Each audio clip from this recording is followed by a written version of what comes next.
Good morning everyone. तो पहले से हमसे कौन कौन मिला है ये बताइए। अच्छा, सारे लोग नहीं।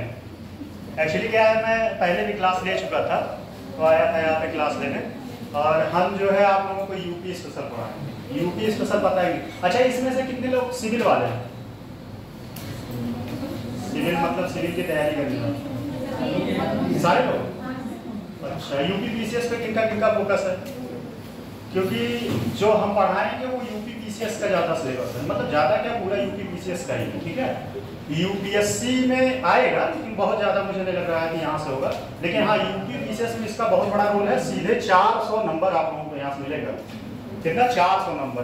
पहले क्या होता था, पहले ऑप्शनल हुआ करता था, पता है ना? कितने लोगों को पता है ऑप्शनल हुआ था? पहले ऑप्शनल होता था और एक ऑप्शनल, इससे पहले क्या होता था, 2 ऑप्शनल होता था। फिर बाद में क्या हुआ कि एक ऑप्शनल को हटा के फिर एक ऑप्शनल कर दिया गया। ऑप्शनल में 2 पेपर हुआ करता, 2 पेपर होता था, और उसी 2 पेपर के जगह पे यूपी स्पेशल को ऐड ऑन किया गया। इसके पीछे का लॉजिक ये है कि मतलब सरकार चाहता है कि आप लोगों को जॉब मिले। अदर स्टेट वाले थोड़ा सा आप लोगों से उतना फाइट ना कर पाए, क्योंकि जितना चीजें आप लोगों को यूपी के बारे में पता होगा उतना अदर स्टेट को नहीं पता होगा। ये कहीं ना कहीं आप लोगों के लिए एक बहुत अच्छा अपॉर्चुनिटी है कि आप लोगों को यूपी स्पेशल मिल गया है। और 400 नंबर बहुत वेटेज होता है। आप समझिए कि अगर आप इस 400 नंबर में यहाँ से अच्छे से स्कोर कर लीजिए, एथिक्स कर लीजिए और निबंध कर लीजिए, तो आपका सिलेक्शन हो जाएगा।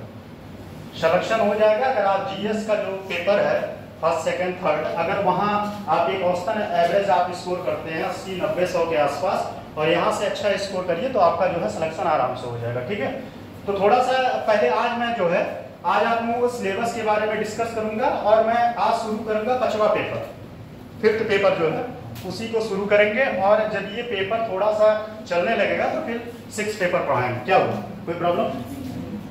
ठीक है, फिर उसके बाद सिलेबस के बारे में थोड़ा सा बता देंगे कौन कौन सा टॉपिक आप लोगों को पढ़ना है, क्या क्या पढ़ना है। वैसे ओवरऑल देखा जाए तो इसमें सारे टॉपिक हैं, मतलब हिस्ट्री, ज्योग्राफी, पॉलिटी, इकोनॉमी, मतलब सारे सब्जेक्ट इसमें है बस। लेकिन यहाँ पे उनका वेटेज क्या है कि आपको यूपी के पॉइंट ऑफ व्यू से पढ़ना है। ठीक है, ज्योग्राफी पढ़ेंगे तो यूपी के पॉइंट ऑफ व्यू से, अगर हिस्ट्री पढ़ेंगे तो यूपी के मतलब नजरिए से, मतलब कोई भी टॉपिक पढ़ेंगे तो जो यूपी के प्रोस्पेक्टिव में होगा उसी के अकॉर्डिंग आपको पढ़ना है। अगर ये नहीं कि जैसे इकोनॉमिक हो सकता है, इकोनॉमिक्स जैसे मैं ही पढ़ाऊंगा तो इकोनॉमिक्स क्या हो, उसमें दोनों पढ़ाएंगे, यूपीएससी यूपी पीसीएस दोनों। लेकिन यहाँ पे क्या है, हमारा सिर्फ यूपी को फोकस रहेगा। इतना बात आप लोग क्लियर रखिए, जो भी चीजें पढ़ाएंगे सब हम यूपी से ही रिलेटेड रहेगा। ये बहुत न सोचिएगा कि बहुत ज्यादा जाके हम प्लेट टेक्टोनिक थ्योरी जो है पूरा डिटेल समझाने लगेंगे।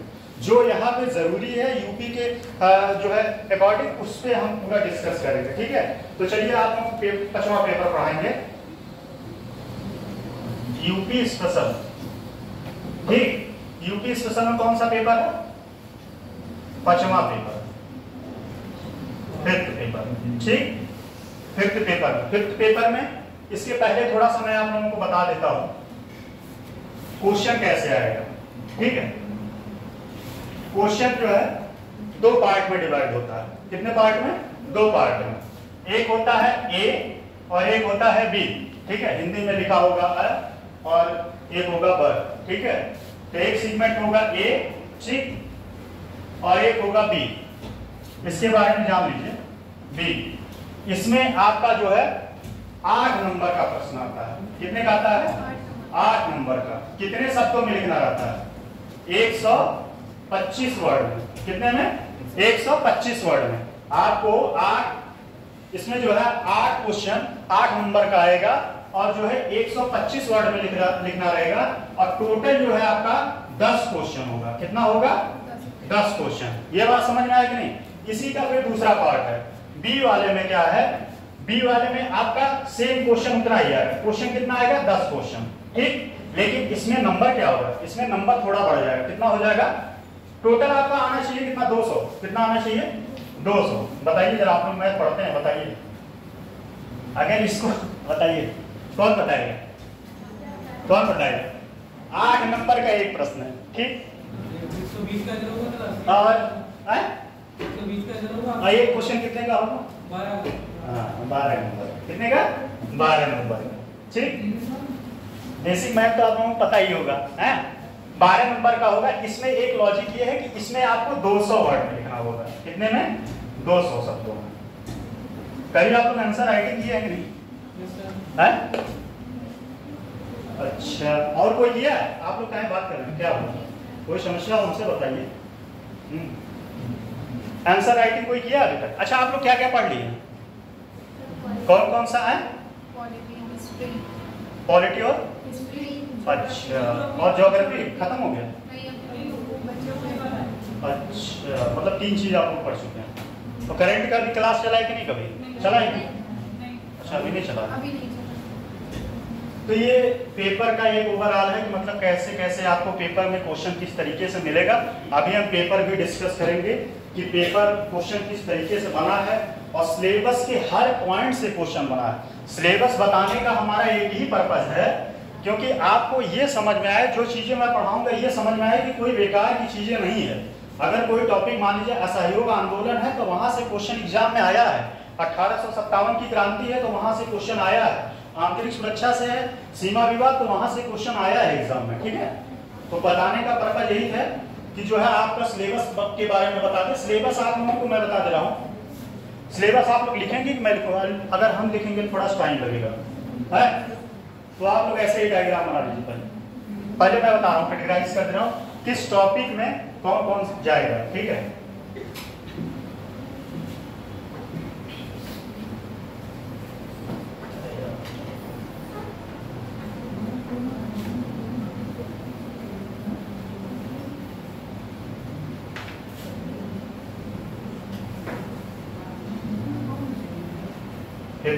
ठीक।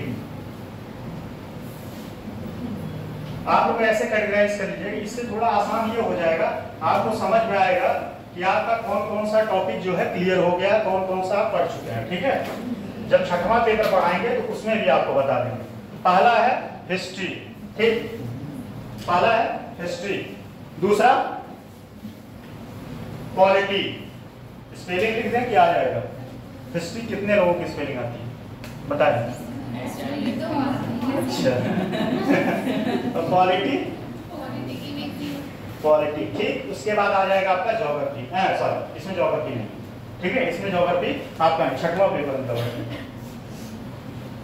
फिर उसके बाद जो है आंतरिक सुरक्षा। आंतरिक सुरक्षा, इंटरनल सिक्योरिटी। ठीक, उसके बाद आपका हिस्ट्री हो गया, पॉलिटी हो गया, आंतरिक सुरक्षा, और क्या हो गया? स्वास्थ्य और शिक्षा। सोशल मतलब उसके बाद एजुकेशन डालिए, स्वास्थ्य और शिक्षा। ठीक, ऐसे ही सब बना लीजिए। जब जहां हम कहेंगे उसी के नीचे वो टॉपिक लिखिएगा।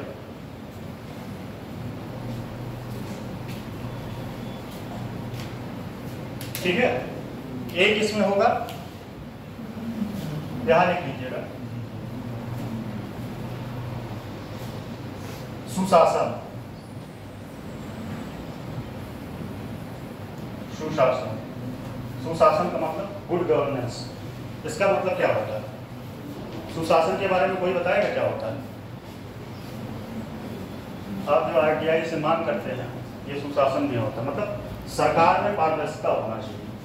ठीक है, सारे जो स्कीम चल रहे हैं वेलफेयर वो सभी के लिए हो, किसी एक विशेष व्यक्ति के लिए ना हो, सभी के लिए हो। ठीक है, ये कैटेगराइज कर लीजिए। इसी में एक आगे लिख लीजिएगा अदर। अदर में आपका करंट भी आ जाएगा। ठीक, क्या आ जाएगा? करंट भी आ जाएगा। ठीक, अब लिखिए हिस्ट्री में, लिखिए हिस्ट्री के नीचे इंटरनल सिक्योरिटी, आंतरिक सुरक्षा।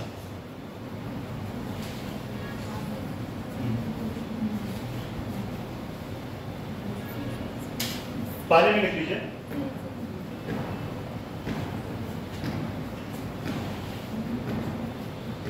हिस्ट्री में लिखिए। अच्छा, ये बात समझ में आ रहा है कि नहीं? हम चाहते तो ऐसे लाइन से पूरा लिखवा देते एक तरफ से। मैं इसलिए इसको डिवाइड किया हूँ, चीजें आप लोगों को समझ में आए कि 5वां पेपर में आपको पढ़ना क्या क्या है। क्योंकि ये पूरा अगर आप देखिए तो जितना आप GS में पढ़ते हैं सब यहाँ पढ़ना 5वां 6वां पेपर में। आपको हिस्ट्री भी पढ़ना है, ज्योग्राफी पढ़ना। हिस्ट्री और एक चीज ध्यान दीजिएगा, ज्योग्राफी और उसके बाद इकोनॉमिक्स, ये पोर्शन आपका आएगा 6वां पेपर, ठीक है। और वहाँ साइंस टेक भी आएगा। ये सिलेबस कहने के तो बहुत हल्का है लेकिन है बहुत ब्रॉड, लेकिन बस यही है कि यूपी के ही नजरिए से पढ़ना, बहुत ज्यादा डिटेल नहीं जाके पढ़ना है। आप लोग बना लिए सर? ठीक है, लिखिए पहले लिख लीजिए। अभी मैं क्वेश्चन भी बताऊंगा आपको, एक एक टॉपिक बताऊंगा कि किस टॉपिक से कहाँ क्वेश्चन बना है, जिससे आप लोगों को इंटरेस्ट मिले, समझ में आए कि चीजें जो पढ़ रहे हैं सही है कि नहीं सही है, ठीक है। पहला लिखिए उत्तर प्रदेश का इतिहास, हिस्ट्री में। इसमें टोटल 5 टॉपिक है। कितने हैं? 5 टॉपिक। उत्तर प्रदेश का इतिहास,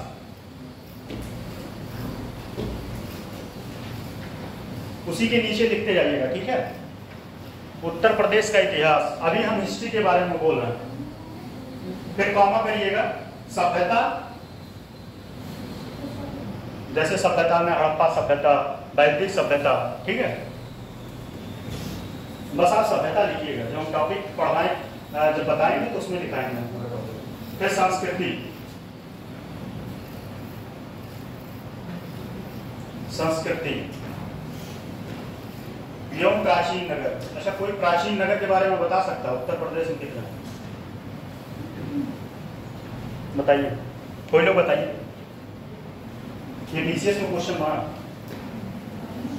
बीसीएस में प्रीलिम्स में भी क्वेश्चन बना है, इस बार मेंस में भी क्वेश्चन बना था प्राचीन नगरों के बारे में। अवध हो गया, ठीक। उसके बाद जो है फिर आपका काशी हो गया। काशी मतलब है, टोटल 8 हैं। कुरु हो गया, पंचाल हो गया, ये सब जो है उत्तर प्रदेश में है, ठीक। ये लिखिए दूसरा टॉपिक, उसी के नीचे लिखिएगा, हिस्ट्री के नीचे 5 लिख लीजिए पहले। दूसरा पॉइंट लिखिए उसमें, ये पहला टॉपिक था, ठीक है। दूसरा टॉपिक लिखिए उत्तर प्रदेश की वास्तुकला। दूसरा टॉपिक वास्तुकला में क्या क्या पढ़ेंगे आप लोग? जैसे आगरा जो है, ठीक, और जोधा महल होगा, ठीक है, फतेहपुर सीकरी, उसके बारे में पढ़ेंगे, ये कैसे बना है, ठीक, ये सब सारी चीजें। इतिहास के बारे में थोड़ा सा ध्यान दीजिए, इतिहास के बारे में आपको सब पढ़ाएंगे।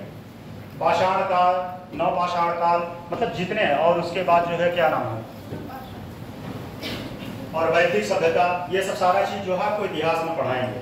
और इतिहास में एक चीज और ध्यान दीजिएगा, आपका जो है एंशिएंट, मॉडर्न, मेडाइवल, ये तीनों इतिहास में पढ़ा देंगे, लेकिन वही पढ़ाएंगे जो एक बार एक चीज ध्यान दीजिएगा, बहुत ज्यादा यहाँ डिटेल है नहीं कि पता चले हम इंस्टीट्यूट में पढ़ा रहे हैं तो आप लोग उसमें घुसते जाइए। घुसना आपका जो, अगर हिस्ट्री वाले सब पढ़ाए होंगे ऑलरेडी पहले से ही, यहाँ वही चीज डिस्कस होगा कि जो आपका यूपी के नजरिए से इम्पोर्टेंट है, ठीक है।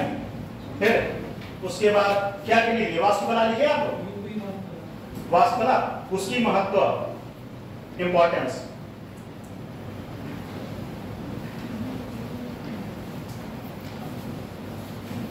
फिर कॉमा लिखिएगा,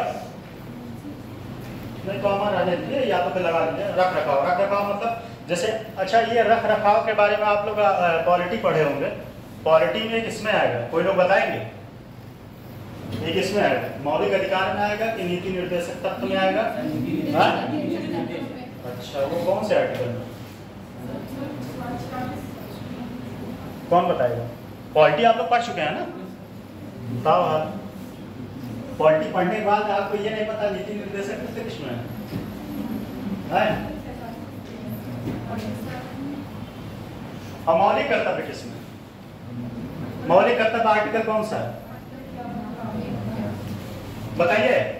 मौलिक कर्तव्य किसमें है और किस आर्टिकल के कौन से संशोधन के तहत उसको जोड़ा गया था, और कौन उसका सुझाव दिया था?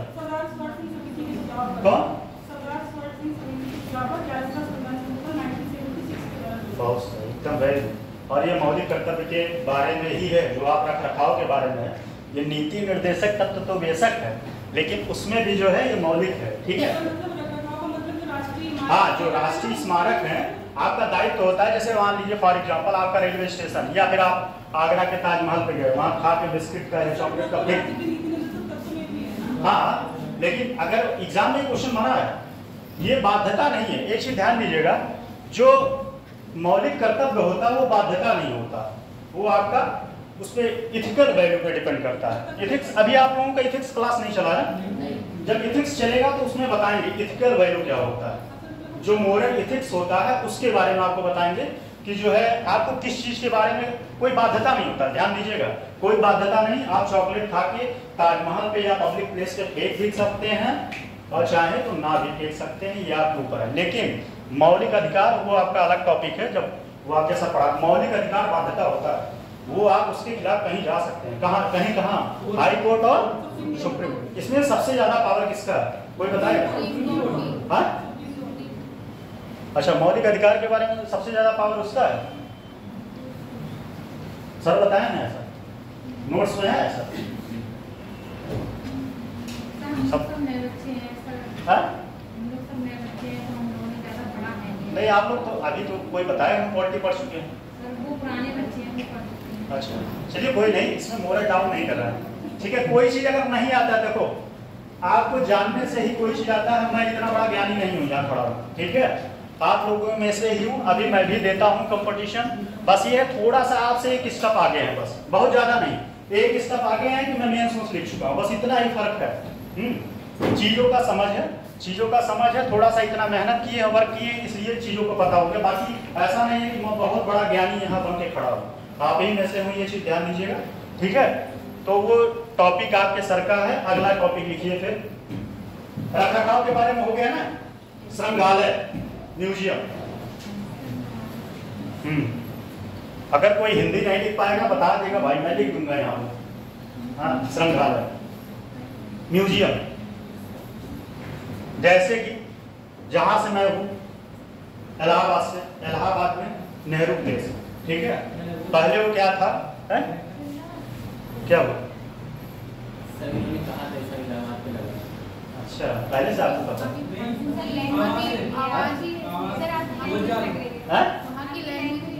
हाँ, इलाहाबाद में अपने जीवन का ज्यादा समय इलाहाबाद में ही बिताए। तो वो छोड़िए, वो अलग टॉपिक है, उसमें कोई मतलब नहीं है। हाँ, वो वहाँ पे टॉपिक ये था कि वहाँ पे जो है नेहरू प्लेस है, नेहरू प्लेस एक संग्रहालय है। और वहाँ पे जो है एक चीज और ध्यान दीजिएगा, वहाँ चंद्रशेखर पार्क है, चंद्रशेखर पार्क में भी म्यूजियम है। और उस म्यूजियम में बहुत सारी चीज रखे गए हैं, जैसे कि एक हॉकी प्लेयर थे, इलाहाबाद के ही हैं, उनका नाम मैं थोड़ा सा नहीं ख्याल कर पा रहा हूँ, उनका भी चीज वहाँ पे हाथी उकी रखा है। नेहरू जी का कोट रखा है, मैं तो गया हूँ, बहुत बार देखा हूँ। नेहरू जी का वहाँ जो है कोट रखा गया है, कप प्लेट है जिसमें वो चाय पीते थे, जिस चेयर पे बैठते थे, वो सब सारी चीजें वहाँ रखा गया। देखिए, चीजों को मैं इतना सिंप्लीफाई क्यों कर रहा हूँ कि चीजों को आपको समझ रहे क्या पढ़ना है इसके बारे में, नहीं तो मैं बाँच के ऐसे आगे निकल सकता हूँ। सिलेबस के बारे में आप लोगों को ये पता रहे कि हमको क्या पढ़ना है, तो संग्रहालय और म्यूजियम के बारे में पता चल गया ना, ठीक है। उसके बाद अगला इसमें लिखिए अभिलेखागार, अभिलेखागार कॉमा करके, वही हिस्ट्री वाले ही टॉपिक में है, अभी दूसरा ही चल रहा है, ध्यान दीजिएगा। क्या हुआ, लिख दे क्या मैं? अभिलेखागार ना लिख पाइएगा तो बताइएगा, मैं लिख दूंगा, लेकिन इस थोड़ा टाइम ज्यादा जाएगा, बस इसीलिए मैं नहीं लिखना चाह रहा। अच्छा, अभिलेखागार में क्या होता है, ध्यान दीजिएगा, जो आपके हस्तलिपि पांडुलिपि होते हैं, जैसे कि रामायण हुआ, ठीक है, गीता हुआ, ये सब चीजें वहां रखा गया है। तो इलाहाबाद में भी है, और इलाहाबाद में ये कहाँ पे है, अल्लाहपुर साइड में है, अल्लाहपुर आप लोग नहीं जानते हो, वहाँ पे है, और भी गोरखपुर में है, लखनऊ में है, बहुत सारे जगह है कि जो विरासत की चीजें हैं, जो पुराने किताबें थे, उनको जो है वहाँ पे रखा गया है, सुरक्षित रखा गया है, ठीक है। और पुरातत्व एवं पुरातत्व, उसी में पुरातत्व मतलब क्या होगा,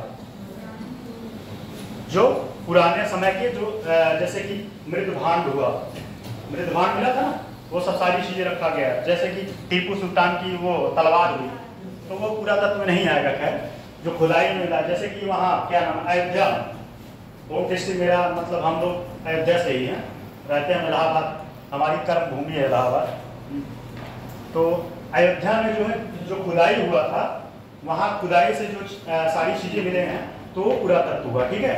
जैसे कि आपका सहारनपुर से, सहारनपुर, उसके बाद इलाहाबाद, फिर हुलास, ये सब सारी चीजें आप लोग पढ़े होंगे हिस्ट्री में। ये सब सारी चीजों से, जगहों से जो है खुदाई पे बहुत सारी चीज मिले हैं वहां से, ठीक। नेक्स्ट टॉपिक लिखिए इसका तीसरा। ये सब चीजें समझे रहिए, उसके बाद टॉपिक वाइज यही चीज मैं पढ़ाऊंगा।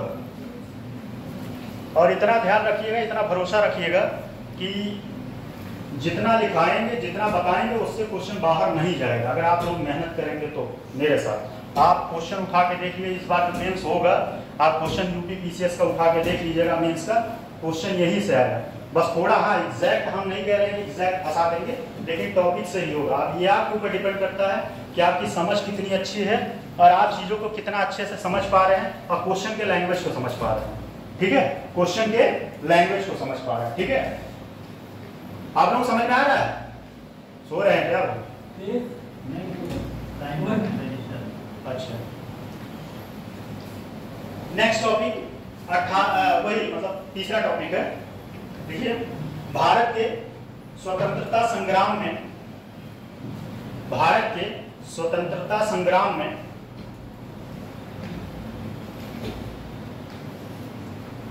(1857) से पहले, ये टॉपिक है 1857 से पहले एवं बाद में उत्तर प्रदेश का योगदान। 1857 से पहले एवं बाद में उत्तर प्रदेश का योगदान। 1857 की क्रांति के पहले भी बहुत सारे क्रांति हुए थे, और ठीक है उसके बाद तो बाद वाले में क्या। और एक चीज ध्यान दीजिएगा, 1857 की क्रांति में कितने लोगों ने अपना योगदान दिया। 1857 की क्रांति में यूपी से कौन था? जैसे कि झांसी की रानी नाना साहब, ठीक है, मंगल पांडे, ठीक है, बहुत सही, मंगल पांडे। हाँ ठीक। नेक्स्ट टॉपिक लिखिए चौथा, उत्तर प्रदेश के सुविख्यात स्वतंत्रता सेनानी। उत्तर प्रदेश के, एक चीज ध्यान दे रहे हैं, सब उत्तर प्रदेश से ही है संबंधित। हाँ, उत्तर प्रदेश के सुविख्यात स्वतंत्रता सेनानी, फ्रीडम फाइटर, जिनको उनके जो है वंशज जो है उनको आरक्षण भी मिलता है, आरक्षण मिलता है, पेंशन मिलता है और कोटा अलग से मिलता है। उनको 4 या 5% का कोटा भी होता है। ठीक है, एवं व्यक्ति या व्यक्तित्व, जिसको पर्सनालिटी बोलते हैं, हाँ, एवं व्यक्ति या व्यक्तित्व, दोनों बातें। ठीक है, नेक्स्ट पॉइंट, हिस्ट्री का लास्ट टॉपिक है। टोटल इसमें 5 टॉपिक पढ़ रहा हूँ। ठीक है, नेक्स्ट पॉइंट, ये आपका सबसे बड़ा टॉपिक है और इसमें अच्छा एक चीज ध्यान दीजिएगा, हिस्ट्री ही सबसे इसमें सबसे बड़ा टॉपिक है। पिछले पेपर में सबसे बड़ा टॉपिक हिस्ट्री है, उसके बाद जो है एक दो दिन में खत्म हो जाएगा। यही टॉपिक थोड़ा बड़ा है, इसमें थोड़ा टाइम लगेगा, उसके बाद चीजें बहुत जल्दी खत्म होगा।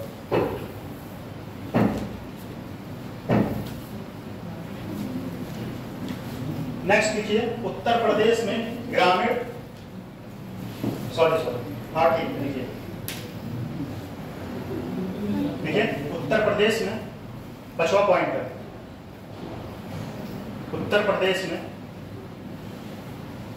ग्रामीण, शहरी एवं जनजातीय। उत्तर प्रदेश में ग्रामीण, उत्तर प्रदेश में ग्रामीण, लिख ले रही है ना, कोई दिक्कत नहीं है ना? आप लोग लिख ले रहे हैं ना? हाँ, नहीं लिख पाइए बताइएगा, हम लिख देंगे, कोई दिक्कत नहीं है और कोई शर्म वाली बात नहीं है। हिंदी लिखना कोई बहुत बड़ी बात थोड़ी है। नहीं आया ठीक है, वैसे हम हिंदी नहीं पढ़ा रहे हैं, लेकिन बता रहे हैं। जनजातीय लिखे आप लोग, फिर उससे उनसे संबंधित, जनजातियों से संबंधित मुद्दे मतलब उनको क्या क्या समस्याओं से सामना करना पड़ता है। जैसे कि प्रवासन सबसे ज्यादा जनजातियों का होता है। प्रवासन होने के पीछे कई सारे कारण होते हैं। एक तो होता है राजनीतिक, पॉलिटिकल, ठीक है, एक आर्थिक होता है। आर्थिक कारण ये होता है, पहले तो राजनीतिक समझ लीजिए। राजनीतिक में मतलब क्या करेंगे, वहां का जब डेवलपमेंट शुरू कर देंगे तो वहां की जो जनजातियां होती हैं उनको विस्थापित किया जाता है दूसरे जगह उनको घर बना के दे देंगे। लेकिन कहीं ना कहीं वो अपनी सभ्यता से दूर हो जाता है, धीरे धीरे वो उनका विनाश हो जाता है। ठीक है, आपको बताएं ऐसे कई सारी जनजातियां हैं कि जिसमें जो है 2, 4, 10 लोग ही बचे हैं, वो पूरी जनजातियां विलुप्त तो होने के कगार पे हैं। ठीक है, मुद्दे लिखिए आप लोग। उसके बाद कॉमा कर लीजिएगा, सामाजिक संरचना, सोशल स्ट्रक्चर, सामाजिक संरचना, कॉमा त्योहार मेले, सामाजिक संरचना, सोशल स्ट्रक्चर, कॉमा करके त्योहार मेले, कॉमा सब में रहेगा, त्योहार कामा मेले कामा साहित्य कॉमा, हाँ कामा बोली, बोली बोली, हाँ ठीक है, बोली, सामाजिक प्रथाएं एवं सामाजिक प्रथाएं एवं पर्यटन, टूरिज्म। अच्छा एक चीज ध्यान दीजिएगा, इसमें पर्यटन टॉपिक है, इस टॉपिक को मैं 6वें पेपर में पढ़ाऊंगा डिटेल, क्योंकि वहां पूरा एक टॉपिक है पर्यटन। ठीक है, तो मान लीजिए अगर जब आप लोगों को पढ़ाएंगे तो यहाँ से एक टॉपिक छूटेगा तो आप लोगों को दिमाग में आएगा कि छोड़ दिए टॉपिक, तो ये टॉपिक आप लोगों को 6वां पेपर में पूरा डिटेल पढ़ाएंगे। ठीक है, यूपी की पर्यटन नीति भी पढ़ाएंगे 2018 जो है, तो सारा चीज वहां पे डिटेल पढ़ाएंगे। ठीक, अब आप लोग आ जाइए। अच्छा इसमें थोड़ा सा समझ लीजिए, प्रथाएं क्या होती हैं। प्रथाएं जैसे सती प्रथा हो गया, दहेज प्रथा हो गया, ठीक है, ये सब प्रथाओं में हम पढ़ाएंगे। ठीक है, बधवा मजदूरी हो गया, किसी को बात की मजदूरी करवाना।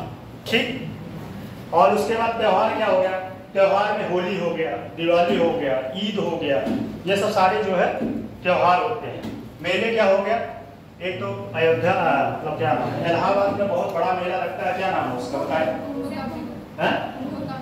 अच्छा, वो कितने साल में लगता है, कौन बताएगा? 2 कुंभ लगता है, एक अर्ध कुंभ लगता है, एक महाकुंभ लगता है। महाकुंभ कितने साल में? बहुत सही। और अर्ध कुंभ 6 साल। सही। अच्छा इसके बारे में जानते हैं कौन शुरू किया था? हर्षवर्धन जो था, हर्षवर्धन ही शुरू किया था महाकुंभ जो है। और नेक्स्ट ईयर जो है इलाहाबाद में लगने वाला भी, बहुत जाइएगा आप लोग, नहा के आइएगा, पुण्य मिलेगा, भगवान आशीर्वाद देंगे, जल्दी सिलेक्शन हो जाएगा। ठीक है, मेला, अब मेले में क्या हो गया, जैसे ये कि यहाँ का मेला हो गया, ठीक है, उसके बाद जो है बहराइच में मेला लगता है, ठीक, अयोध्या में मेला लगता है, इलाहाबाद में मेला लगता है, और आगरा में मेला लगता है, आगरा में, लखनऊ में मेला लगता है। ठीक है, ये सब फेस्टिवल है। मतलब नेक्स्ट टॉपिक लिखिए, पॉलिटी लिखिए, पॉलिटी, पॉलिटी में लिखिए, पॉलिटी में आपको क्या क्या पढ़ना है। उत्तर प्रदेश में ग्रामीण, उत्तर प्रदेश में ग्रामीण, शहरी,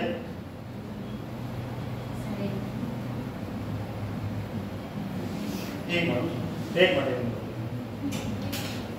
उत्तर प्रदेश में ग्रामीण वाला काट दीजिए। उत्तर प्रदेश की, उत्तर प्रदेश की, उत्तर प्रदेश की राज व्यवस्था।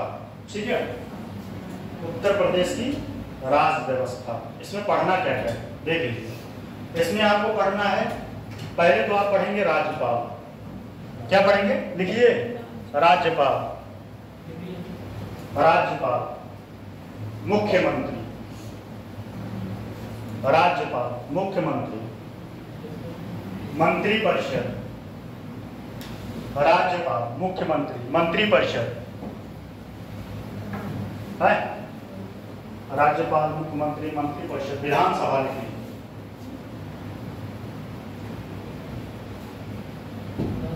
विधानसभा हो गया, विधान परिषद।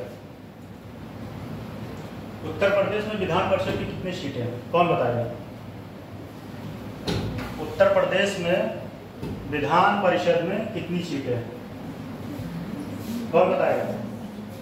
आप बताएं। उत्तर प्रदेश में विधान परिषद में कितनी सीटें हैं? कोई बताए?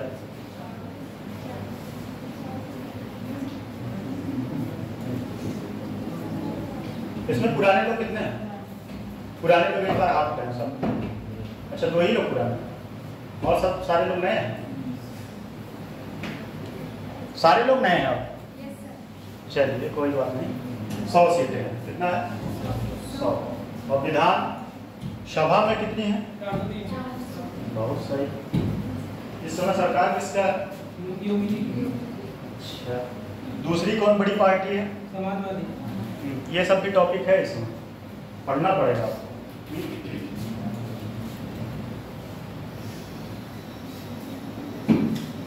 नेक्स्ट टॉपिक, यूपी की बात करना। और इसमें एक कॉमा कर लीजिए, एक और देख लीजिए। एक टॉपिक इसमें और है।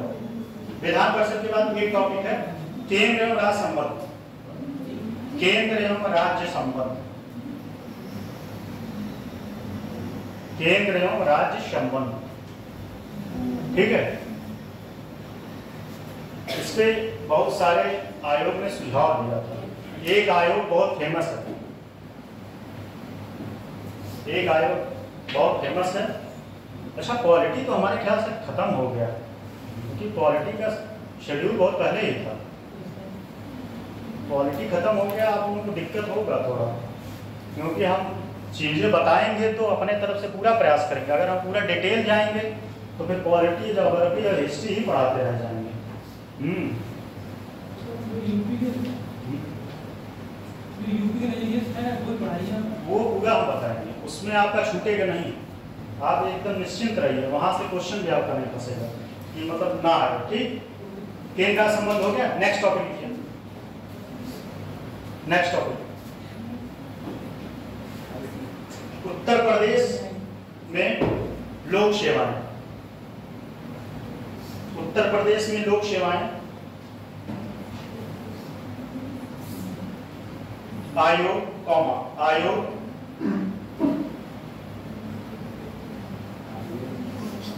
लेखा परीक्षा, कॉमा करते जाइएगा। लेखा परीक्षा, ये क्वालिटी वाले टॉपिक में बोल रहे हैं, ध्यान दीजिएगा।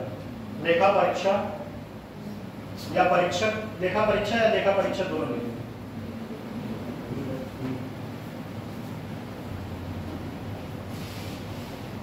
एवं उसके अधिकार,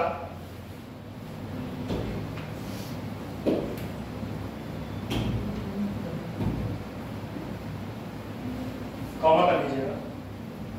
महान्यायवादी,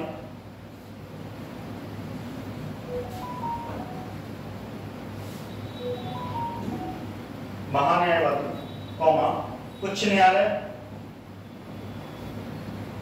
कॉमा उच्च न्यायालय एवं उसके अधिकार। उच्च न्यायालय एवं उसके अधिकार। भारत में कुल टोटल कितने उच्च न्यायालय हैं? कोई बताएगा?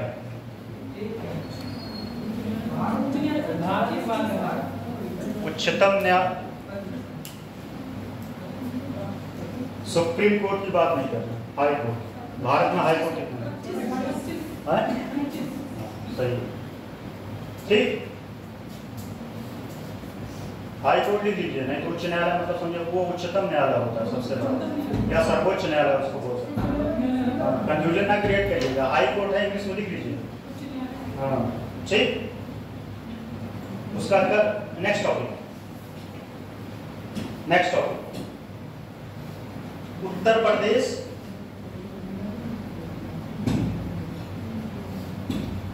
विशेष राज्य का चयन एवं मापदंड।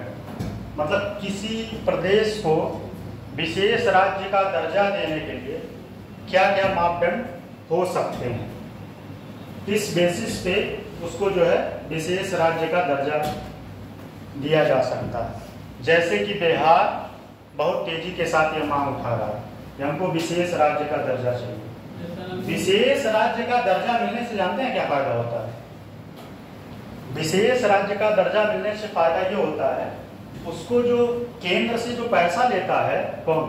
राज्य सरकार, उसको जो है 90% उसका सब्सिडी पे उसको दिया जाता है। कितना? 90%। 10% पैसा, फॉर एग्जाम्पल अगर वह 100 रुपये कर्जा लिया है तो उसमें से 90 रुपए उसको वापस नहीं करना पड़ता, सब्सिडी के रूप में मिलता है। 10 रुपए उसको वापस करना पड़ता है। पूर्वोत्तर राज्य में क्या होता है, पूर्वोत्तर राज्य में भी वहाँ कोई भी योजना चलती है तो कितना चलता है, 90 और 10 का, 90 और 10 का। ठीक है, क्या लिखे आप बताएं।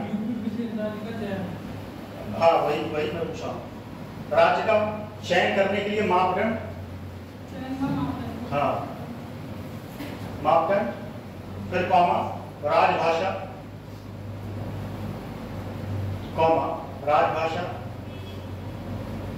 राजभाषा, राजभाषा क्या है, अंग्रेजी है, उर्दू है। उर्दू कब शामिल किया गया था, भारत का सेकंड ऑफिशियल, उत्तर प्रदेश का सेकंड ऑफिशियल लैंग्वेज उर्दू है। और उसको कब शामिल किया गया था, ये क्वेश्चन आपके पीछे से बनाया जाता है 1989, एकदम विद एग्जैक्ट डेट के साथ ये क्वेश्चन बना एग्जाम में। आप प्रीवियस ईयर उठा कर देख लीजिएगा, क्वेश्चन बना है। ठीक है, राजभाषा कॉमा संचित निधि। अच्छा ये संचित निधि किसका होगा बताएं कोई लोग, बोर तो नहीं हो रहा है आप लोग, ज्यादा क्वेश्चन पूछ रहे हैं, बताइएगा, नहीं तो एक तरफ से खत्म करना फिर हम बोलते चले जाएंगे। संचित निधि इसमें हम किसका पढ़ाएंगे, राज्य का। अच्छा एक बहुत इंपॉर्टेंट क्वेश्चन है संचित निधि से, ध्यान दीजिएगा सारे लोगों से क्वेश्चन है। हाई कोर्ट का जो मुख्य न्यायाधीश होता है और जो मुख्य न्यायाधीश या न्यायाधीश, उनका वेतन कहाँ से मिलता है? अच्छा, किसके संचित निधि से? कौन बताएगा? तेज बोलिए, जो भी आए बताया करिए, मतलब शर्माने की बात नहीं। अगर शर्माएंगे तो फिर कभी कोई कंफ्यूजन जो है क्लियर नहीं होगा। कौन बोला है बताएं? केंद्र से, बहुत सही। और पेंशन कहाँ से दिया जाता है आप बताएं। चलिए आप बताइए, पेंशन कहाँ से दिया जाता है, कोई लोग बता दो। पूरे सामूहिक क्वेश्चन है ये, जो बोले थे उसी का उल्टा कर दीजिए, उसी का उल्टा।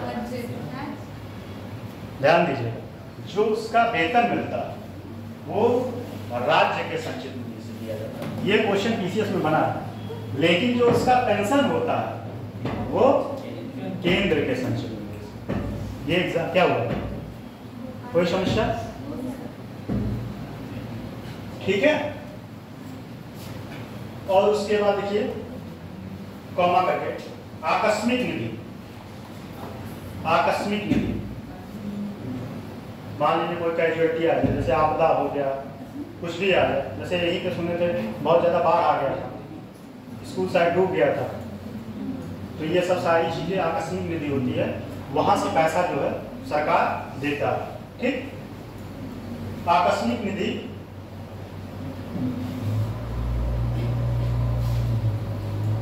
कॉमा राजनीतिक दल, कॉमा राजनीतिक दल, पॉलिटिकल पार्टी। उत्तर प्रदेश में कितने राजनीतिक दल हैं, कोई बताएगा? उत्तर प्रदेश में कितने राजनीतिक दल हैं? वैसे मोटा मोटा बताइए। हम सिर्फ क्षेत्रीय पार्टी की बात कर रहे हैं, आप कांग्रेस और बीजेपी को छोड़ दीजिएगा।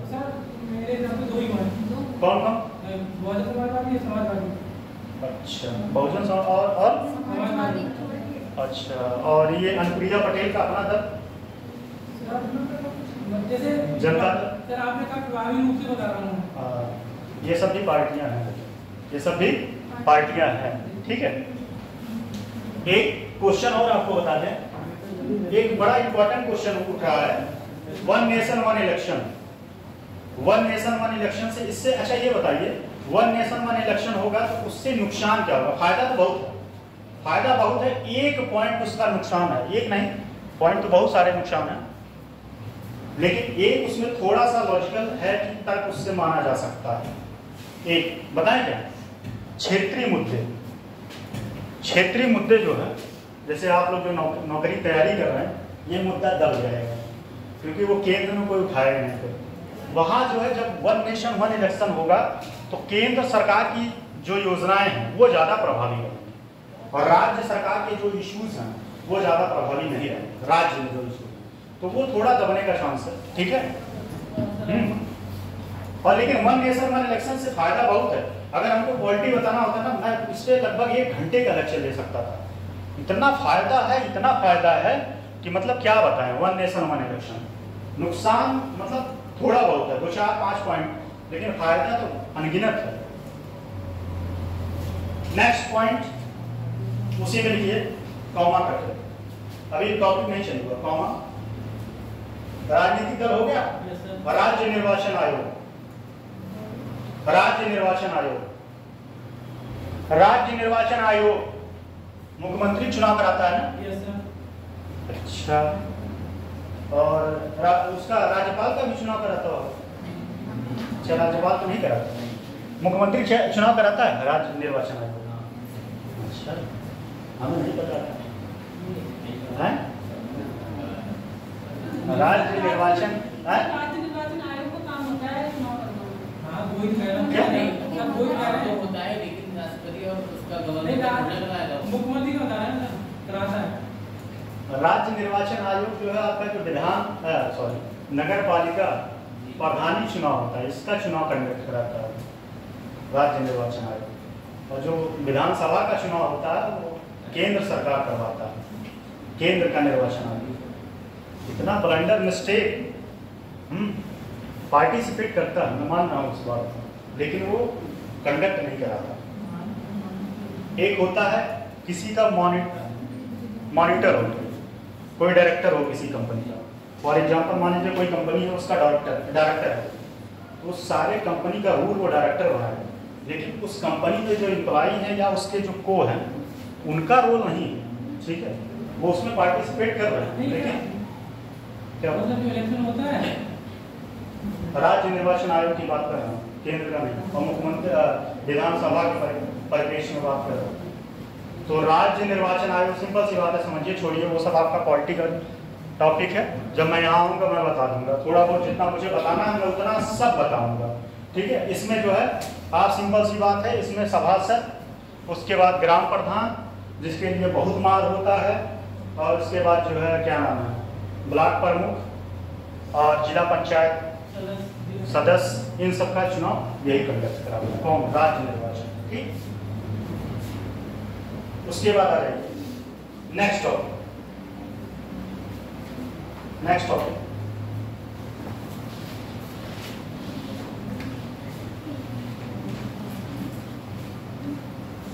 देखिए अगला टॉपिक जो है, नेक्स्ट टॉपिक देखिए, उत्तर प्रदेश में स्थानीय स्वशासन।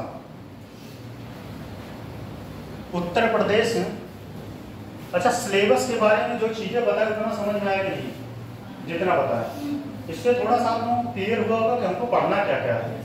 नहीं तो मैं ऐसे लिखवा सकता था सिलेबस एक तरफ से, और लिखवाने में शायद कम टाइम लगता। तो उत्तर प्रदेश में स्थानीय स्वशासन, एक पॉइंट और पूछ ही लेते हैं, बताइएगा, नहीं बताइएगा तो हमको भाई। स्थानीय स्वशासन का अगर देखा जाए तो यह किसका मतलब दिमाग का था, किसके दिमाग का था? नहीं, ये आप सही बता रहे हैं, मैं मान रहा हूँ। स्थानीय स्वशासन वो की लागू भारत में कौन चाहता था? एकदम सही, गांधी जी चाहते थे। क्यों? वो चाहते थे चीजें जो है ग्राम स्तर पर जाए, और गांधी जी के ही दिमाग का उपज था ये, जो है गांधी जी के दिमाग का उपज था। और गांधी जी चाहते थे राजनीति जो है राज्य से लेके, केंद्र से लेके ग्राम स्तर तक हो।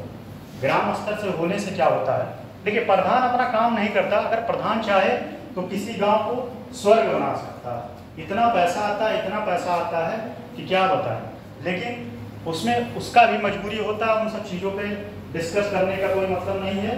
नेक्स्ट टॉपिक लिखिए, शहरी एवं, उसी में है स्थानीय स्वशासन में शहरी एवं पंचायती राज, उसी में शहरी एवं पंचायती राज, कॉमा लोक नीति अधिकार,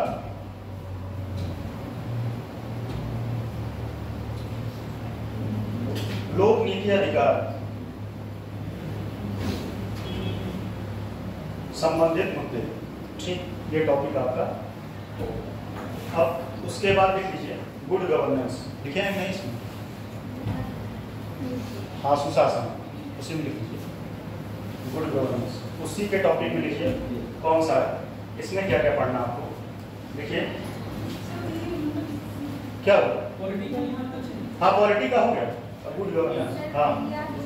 हाँ, पॉलिटी का ये टॉपिक कंप्लीट हो गया। इतने टॉपिक आपको पढ़ना पड़ेगा। नहीं, वो लिख लीजिए, आप उसके इधर उधर कर लीजिएगा, अभी वहाँ पे चले जाइए। हाँ, गुड गवर्नेंस लिख लीजिए, उससे दिक्कत नहीं, इधर उधर हो जाएगा, टॉपिक पढ़ा। गुड गवर्नेंस में लिख लीजिए।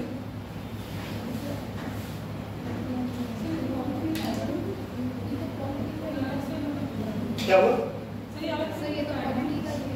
इसमें क्या लिखे? सुशासन लिखे, उसी के नीचे लिखे। उसमें कितने टॉपिक आपको पढ़ने हैं, कितना टॉपिक आपको पढ़ना है। पहला लीजिए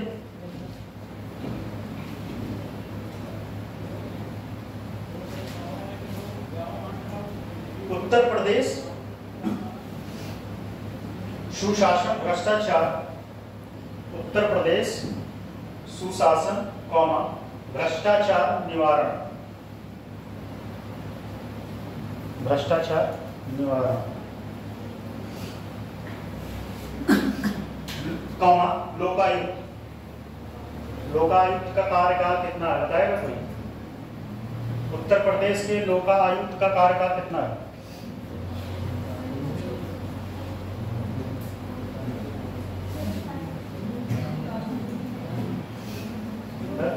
क्या नाम है?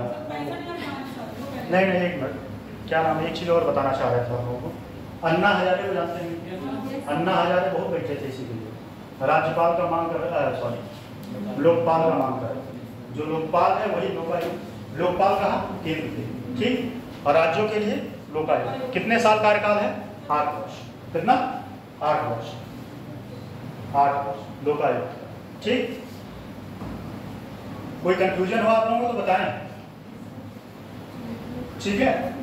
फिर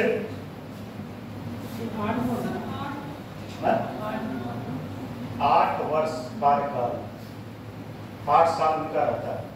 कुछ हो आप लोगों के मन में कुछ और सर बताएं तो बताइए, हम भी जान लेंगे। फिर उसके बाद इसी में लिख लीजिए कॉमा सिटीजनशिप, सिटीजन चार्टर या सिटीजनशिप चार्टर, दोनों लिख लीजिए। सिटीजनशिप चार्टर या सिटीजन नागरिकता कानून, नागरिकता कानून अधिनियम। इससे जो है जो आते हैं उत्तर प्रदेश या बाहरी लोग जो आते हैं उनके लिए टर्म्स एंड कंडीशन होता है कि आप भारत का नागरिकता कैसे ले सकते हैं, क्या का कंडीशन होना चाहिए, ठीक है। नेक्स्ट लिखिए इसी में कॉमा करके ई गवर्नेंस, इसी में कॉमा ई गवर्नेंस। ये आज आप लोगों को समझ नहीं आएगा सिलेबस, जिस दिन आप टॉपिक पढ़ लेंगे ना, मैं बता रहा हूँ गारंटी है 95% जो लोग तैयारी कर रहे हैं उनसे जाके पूछ लिएगा सिलेबस क्या क्या है, उनको नहीं पता होगा। सिलेबस नहीं पता है तुम पढ़ोगे क्या? तो तुम्हें यही नहीं पता है कि तुम्हें पढ़ना क्या है, क्या छोड़ना है। ये चीजें अभी आप ही लोग हैं, बता दीजिए जीएस में कितना सिलेबस है? जीएस का 5वां पेपर, चलिए 5वां नहीं, पॉलिटी में फर्स्ट पेपर जो होता है, फर्स्ट पेपर में क्या क्या है कोई लोग बताएगा? फर्स्ट पेपर में क्या क्या पढ़ना रहता है?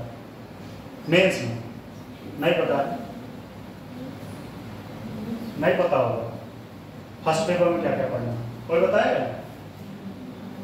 ये इंपॉर्टेंस हो सकता है अभी आप लोगों को बोरिंग लग रहा हो, लेकिन बाद में इसका इंपॉर्टेंस समझ में आएगा जब आपको आपके सामने चीजें क्लियर रहेगा कि मुझे इतना टॉपिक पढ़ना है। जब आप टॉपिक उठा के किताब से जो मैं नोट्स बनवाऊंगा उससे जब आप पढ़ लेंगे ना तो एक अलग ही कॉन्फिडेंस रहेगा, ये टॉपिक है, ये टॉपिक मेरा कंप्लीट है, अब एग्जाम में इससे बाहर क्वेश्चन नहीं जाएगा। आएगा तो इसी टॉपिक से रिलेटेड क्वेश्चन आएगा। लैंग्वेज बेशक चेंज कर दे और हम कर लेंगे क्वेश्चन। सिलेबस जानने का मतलब यही होता है। जो टॉपर्स लोग होते हैं, कभी उनका वीडियो सुनिएगा, वो 2-3 चीजों पे ज्यादा फोकस करते हैं। पहला क्या फोकस होता है? प्रीवियस ईयर क्वेश्चन, ठीक है। दूसरा सिलेबस। जब आपको सिलेबस और प्रीवियस ईयर क्वेश्चन के बारे में नहीं पता है तो आप तैयारी क्या कर रहे हो? फिर तैयारी करने का मतलब बस आप नाम गिनवा रहे हो, क्योंकि आपको अपना रास्ता पता ही नहीं कि हमारा रास्ता कैसे है और हमको जाना कहाँ है, ठीक है। मान लीजिए आपको लखनऊ जाना होगा तो आपको रास्ता पता होगा ना कि हमको इस रूट से जाना है, ये पकड़ के जाना है, तब आप लखनऊ पहुंच पाते हैं। जब आपको लखनऊ के बारे में कुछ पता ही नहीं तो फिर तैयारी करते रहिए, आप अपने मंजिल तक नहीं पहुंच पाएंगे।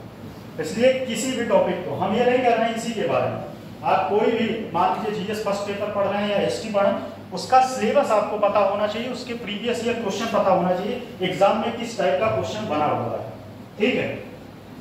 उसी में लिखिए ई गवर्नेंस, सूचना, उसी में है टॉपिक सूचना, सूचना का अधिकार, सूचना का अधिकार, सूचना का अधिकार सबसे बड़ा रोल ध्यान दीजिएगा अरविंद केजरीवाल का।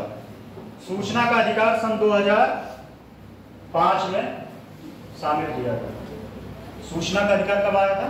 2005 में, 2005 में जो है इसको शामिल किया गया था। इसमें अरविंद केजरीवाल का बहुत बड़ा रोल था, उन्होंने ही मांग किया था, ठीक है। सूचना का अधिकार, सूचना का अधिकार मतलब जैसे मान लीजिए फॉर एग्जाम्पल आप अपना मेंस की कॉपी, मैं इसी से संबंधित बता रहा हूँ, आपने मेंस लिखा, ठीक, आपका मेंस में आपको लग रहा है कि मेरा जो है कॉपी गलत चेक किया गया। जैसे अभी हाल ही में PCSJ में हुआ था, सुनने में आया हाई कोर्ट ने कहा भी 51 कापियाँ चेंज कर दी गई, तो उन लोगों ने सब मांग किए, बहुत सारे लोगों का सच में ये बात हुआ था कि कुछ लोगों की कापियाँ इधर उधर हो गई थी। बहुत हम वहाँ तो गए नहीं थे, लेकिन जो बात मार्केट में था वही बात मुझे भी पता। अब अंदर गया है, मैं अंदर के बारे में पूरा नहीं कह सकता, ठीक है। सूचना का अधिकार कॉमा समाधान योजना, समाधान योजना। नेक्स्ट टॉपिक, उत्तर प्रदेश में भूमि सुधार एवं, थोड़ा जल्दी लिखिए, उत्तर प्रदेश में भूमि सुधार एवं इसका प्रभाव,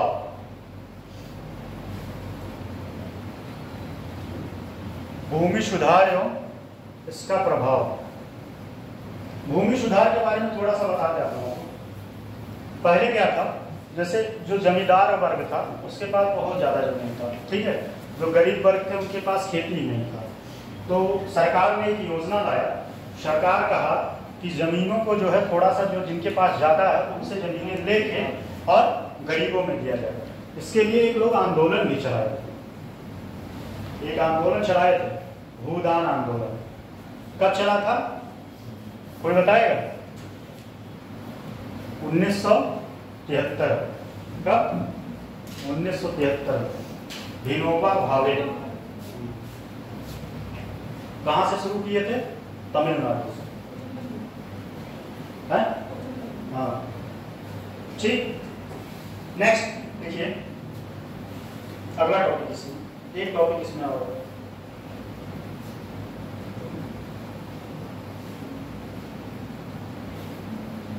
उत्तर प्रदेश में गैर सरकारी संगठन, उत्तर प्रदेश में गैर सरकारी संगठन, ये जो लिखवा रहे हैं इसको जो है जहां पढ़ते हैं आप लोग वहां चिपका लीजिए, और जब हम टॉपिक पढ़ा देंगे उस पर टिक मारते रहेंगे। ये टॉपिक मेरा कंप्लीट हो गया, ये टॉपिक कंप्लीट हो गया। इससे आप जब आप पूरा सिलेबस पढ़ लेंगे तो एक अलग ही कॉन्फिडेंस रहेगा, चलो मेरा ये 5वां 6वां पेपर 400 नंबर मेरे हाथ में है, ठीक है। क्या लिखे आप लोग बताएं जरा। हाँ, एक कॉमा ब्रैकेट में लिख लीजिएगा एनजीओ, एनजीओ मुद्दे योजना एवं प्रभाव, मुद्दे योजना एवं प्रभाव, मुद्दे योजना एवं प्रभाव, ठीक है। एनजीओ के बारे में पता है? एनजीओ सरकारी होता है प्राइवेट होता है? अच्छा, एनजीओ किसके कॉन्सेप्ट पे काम करता है? लाभ पे। उसका कॉन्सेप्ट क्या होता है? लाभ कमाना। बताएं, आप लोग बताएं। लाभ कमाना। कोई एनजीओ क्या करता है? लाभ कमाने के पर्पज से कोई ले आता है? समाज सेवा। एनजीओ का मतलब ये है समाज सेवा। ठीक, अब उसमें लिखिए अगला, इंटरनल सिक्योरिटी में आंतरिक सुरक्षा में लिखिए, देखिए उग्रवाद के प्रसार एवं उग्रवाद हाँ उग्रवाद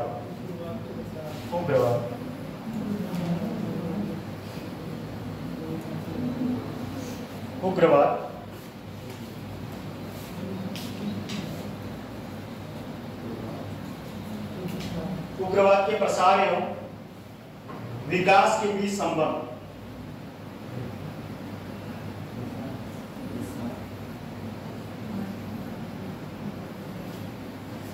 अच्छा, ये चीज विकास के बीच संबंध। एक चीज ध्यान दीजिएगा, उग्रवाद जो होते हैं वो क्या चाहते हैं कि वो चाहते हैं कि सारी चीजें उनकी मानी जाए। ठीक है, उग्रवाद जो है सबसे ज्यादा एक्टिव कहाँ? अपने उत्तर प्रदेश में है, लेकिन उत्तर प्रदेश में कम है, चंद्रौली क्षेत्र में थोड़ा बहुत है, सोनभद्र साइड में वहाँ उग्रवाद है एक्टिव। लेकिन जो बिहार का है, झारखंड, छत्तीसगढ़, उन लोगों का एक अलग ही अपना मांग होता है कि हमको ये चीज़ें मिलना चाहिए। अच्छा, कुछ चीज़ें वैलिड भी है, उनको मिलना चाहिए, जैसे उनके संस्कृतियों के साथ, उनके सभ्यताओं के साथ जो है छेड़खानी हो रही है।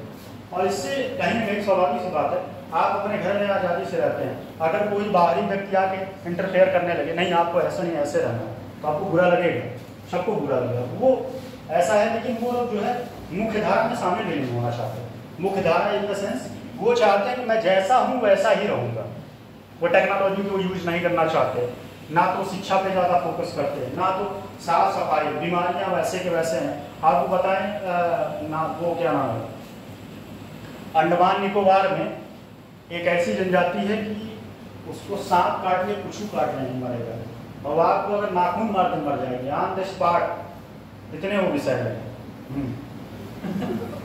सच बता रहे हैं, ऑन द स्पॉट तुरंत मर जाएंगे, इतने विषय हैं। और उनको कुछ भी काटने नहीं मारते, उनकी बॉडी ऐसी हो गई। चलिए देखिए, उसी में लिखिए, फिर थोड़ा ये बड़े बड़े टॉपिक हैं, उसी में पॉइंट करके नीचे लिख लीजिएगा, वो वही है। फिर लिखिए बाह्य राज्य मतलब इंटरनल, एक्सटर्नल, एक्सटर्नल बाह्य राज्य,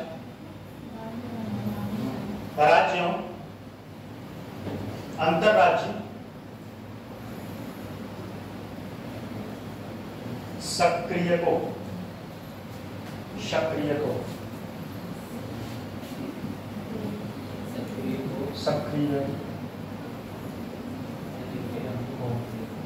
ठीक है, सक्रिय को लिखे से आंतरिक सुरक्षा। दो होते हैं, स्टेट एक्टर होते हैं, नॉन स्टेट एक्टर होते हैं।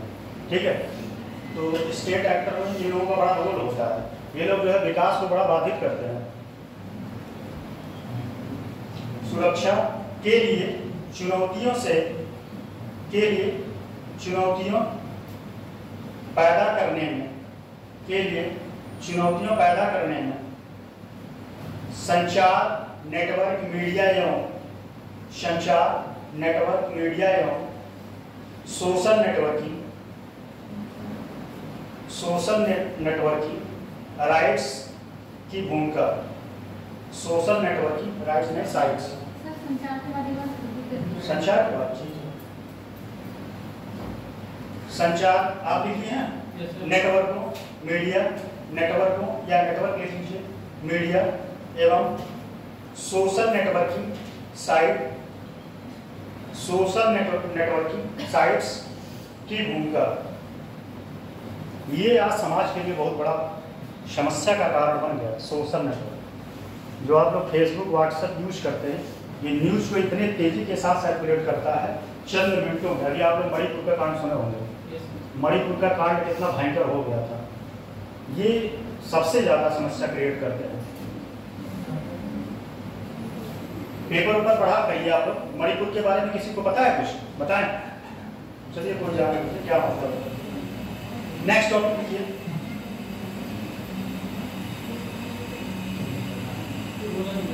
हो गया?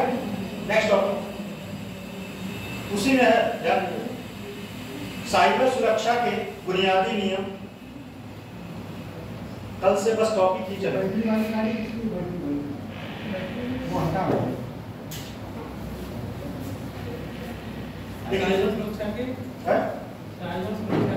साइबर सुरक्षा के बुनियादी नियम काला धन को, साइबर सुरक्षा के बुनियादी नियम काला धन को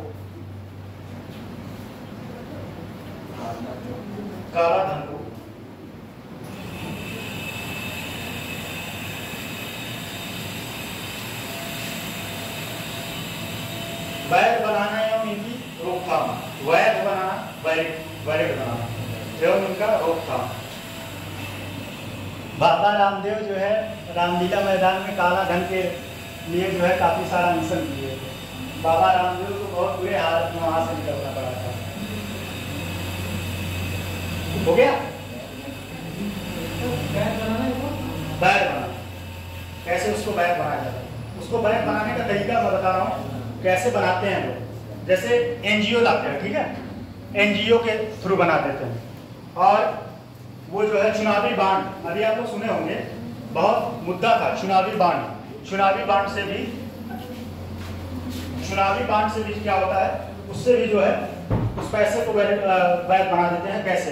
फॉर एग्जाम्पल समझिए, मान लीजिए आप जो है बीजेपी पार्टी है, नहीं मैं बीजेपी नहीं, ए मान लीजिए ए पार्टी है, ठीक है, मान लीजिए ए पार्टी है आप, ठीक है, आप ए पार्टी हैं और मैं एक कॉन्ट्रैक्टर या डीलर या फिर कह सकते हैं कोई कंपनी का ओनर हूँ, ठीक। मैं कहा, मतलब मेरा किसी पार्टी पे नहीं है, ठीक है, मैं कॉन्सेप्ट बता रहा हूँ। आप ए पार्टी हैं और मेरे पास 100 करोड़ रुपए पड़ा, ठीक, और हम आपसे कह रहे हैं उस पर टैक्स नहीं लगता। मैं समझाने का तरीका बता रहा हूँ, उस पैसे को कैसे आप वैलिड बना सकते हैं। 100 करोड़ रुपए मेरे पास पड़ा और वो क्या है, काला धन। और हमको उस पैसे को क्या करना है, व्हाइट मनी बनाना। व्हाइट मनी, सफेद मुद्रा। अब सफेद मुद्रा का मतलब ये नहीं कि सफेद करेंसी होगा, तो व्हाइट मनी बनाना है। उसको करेंगे क्या, हम बांड खरीदेंगे। बांड खरीदेंगे 100 करोड़ रुपए का, ठीक, 100 करोड़ का बांड खरीदे और ए पार्टी के पास हम गए। पहले से ही हमारा इनसे तालमेल हो चुका है। सर एक काम करिएगा, आपको मैं 100 करोड़ रुपए का दे रहा हूँ और उसमें से आप जो है 20 करोड़ रुपए रख लीजिएगा, 25 रख लीजिएगा, 75 हमें रिटर्न कर लीजिएगा। अब वो 75, मैं तो वहां से 100 करोड़ रुपए आपको दान कर दिया और उस पर टैक्स भी नहीं लगा, फ्री में हुआ। अब 100 करोड़ रुपए आपके पास गया, आपको भी फ्री फंड में मिल रहा है। कितने लोग नरेगा का फ्री में लिए हैं पैसा, याद होगा आपको, एक समय जब पहले जो है डायरेक्ट अकाउंट में पैसा नहीं आता था, फर्जी लोग जो है अपना नाम उसमें ऐड करवा के नरेगा का पैसा पाते थे। 3000 रुपए आता था और उसमें 500 रुपए पाते थे और 2500 रुपए प्रधान या कोई और ले लेता था। तो उनको खुशी इस बात की थी कि हमको बिना करे 500 रुपए तो मिल रहा है। 500 रुपए पैसा किसी को काटता नहीं। अगर पार्टी बी है, पार्टी बी के पास मैं गया और मैं कहा कि सर जो है आप 100 करोड़ रुपए लीजिए, आप 25 करोड़ रुपए रख लीजिएगा और 75 करोड़ मुझे रिफंड कर दो। वो पार्टी वाला खुश हो गया, भाई उसको क्या चाहिए, 25 करोड़ रुपए तो मिला, ये उसका पैसा क्या हो गया, व्हाइट मनी। एनजीओ क्या हुआ, अब एनजीओ की तरह समझ लीजिए। कुछ ज्यादा डिटेल नहीं घुस रहे हैं ना, बहुत ज्यादा डिटेल जाएंगे तो बताइएगा समस्या जब होगा। मैं चाहता हूँ थोड़ा सा आपको वो चीजें पता रहे, जो हमें आता है वो मैं बता दूँ आप लोगों को, ठीक है। ऐसा ना लगे कि भाई हमें आता था हम नहीं बताए। एनजीओ के तहत कैसे क्या करेंगे आप, उसको व्हाइट मनी बना देंगे। हम कोई फर्जी का कंपनी जो है रजिस्टर करा देंगे। रजिस्टर कराने के बाद अपना ही पैसा उस कंपनी में इन्वेस्ट कर देंगे, अपना ही पैसा उस एनजीओ में डाल देंगे। और वो एनजीओ मान लीजिए चल रहा है किसी समाज कल्याण के लिए, मान लीजिए किसी शिक्षा पे वो फोकस कर रहा है, वृद्धाश्रम पे फोकस कर रहा है, बच्चों को जो है टेक्नोलॉजी सिखाने के लिए। ऐसा मैं करके रजिस्टर्ड कराऊंगा, ऐसा कोई धरातल पे रहेगा नहीं, ठीक है।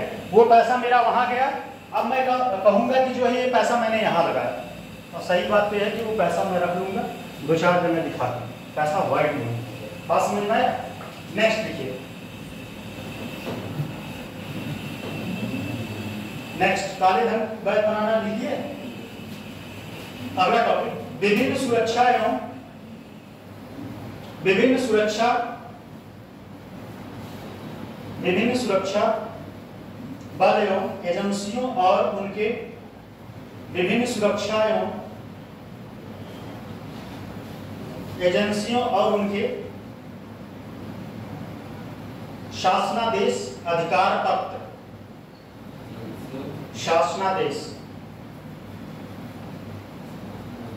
शासनादेश अधिकार पत्र, ठीक है। अगला लिखिए, उसी में अगला पॉइंट, मतलब नेक्स्ट, अभी टॉपिक चेंज नहीं है, टॉपिक वही चल रहा है जो भी नंबर डाला गया। नेक्स्ट पॉइंट, सीमावर्ती क्षेत्रों में सुरक्षा चुनौतियां एवं उसका प्रबंधन। सीमावर्ती क्षेत्रों में सुरक्षा चुनौतियां एवं उसका प्रबंधन संगठित कॉमा करके लिखिएगा, संगठित अपराधों का आतंकवाद से संबंध, संगठित अपराधों का आतंकवाद से संबंध। अच्छा, भारत को नहीं, हमें भारत से नहीं मतलब, उत्तर प्रदेश में सीमा क्षेत्र से सबसे ज्यादा चुनौतियां उसको कहाँ सामना करना पड़ता है, कहाँ से करना पड़ता होगा? जो नेपाल से सीमा लगाता है वहां से भी लोग, बहुत सारे लोग आ जाते हैं, ठीक है। सोनभद्र है, वहां भी समस्याएं होती हैं अदर स्टेट से, ठीक।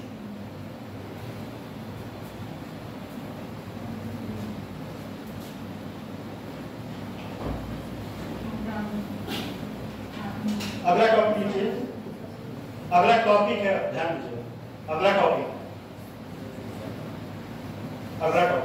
उत्तर प्रदेश में कानून व्यवस्था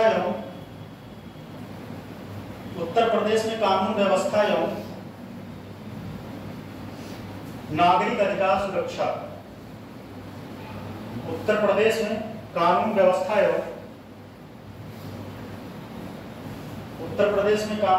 एवं नागरिक अधिकार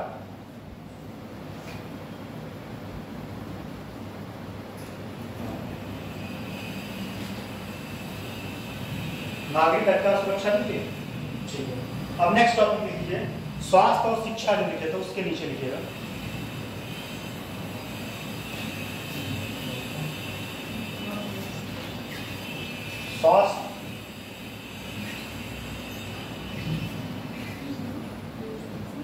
स्वास्थ्य एवं शिक्षा, देखिए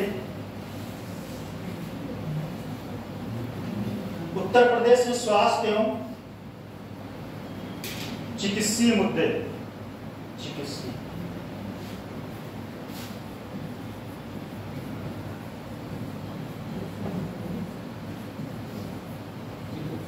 चिकित्सीय मुद्दे।